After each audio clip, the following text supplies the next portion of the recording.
Arthur. My name is Arthur Kayima. I'm from Uganda. So, my question today regarding the interview, regarding the beautiful words from you people.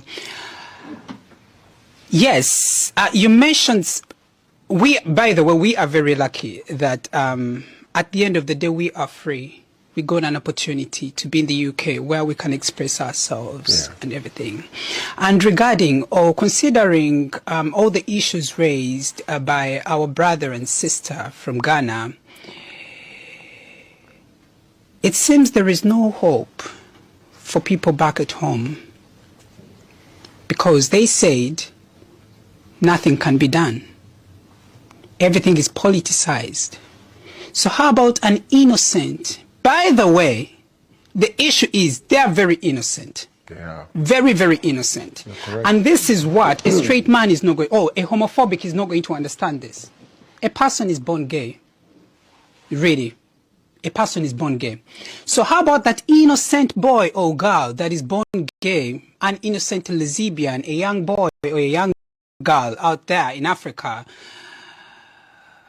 If you say nothing can be done about their situation, they cannot express themselves because they fear persecution, isn't there any hope? Isn't there any hope really for them? We are the lucky ones here. Everybody here is very lucky. How about them? Is there hope? There should be hope.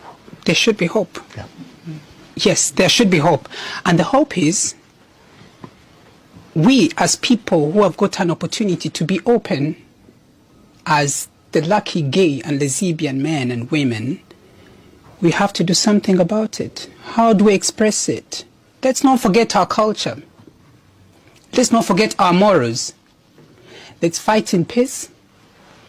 And let's stop categorizing being gay, or let's stop squeezing examples of being gay with immorality. Being gay is not about sex.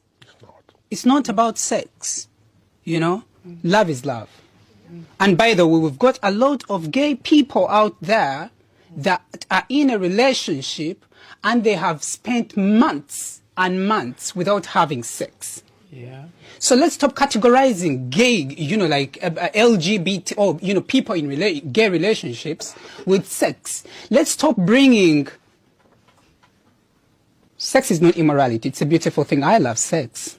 Everybody loves sex. But let's stop categorizing gay and all the people that think that they are fighting for the rights of gay people. It's not about sex.